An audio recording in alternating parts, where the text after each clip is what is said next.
Сейчас Кыргызстамеджилу могу с уверенностью сказать, что это стабильная, развивающая компания, которая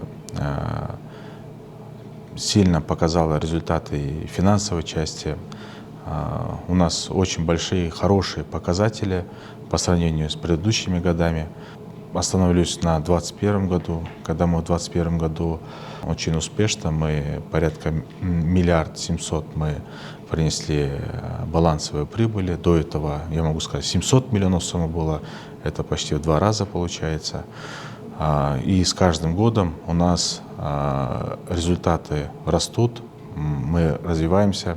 Результат, наверное, правильной построенной работы, да, в целом нашей команды, нашего коллектива.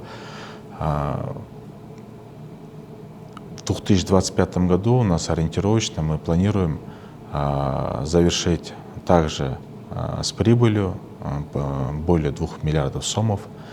Поэтому мы к этому показателю, дай бог, дойдем. Я в этом уверен. Грузы идут, вагоны есть, работа есть.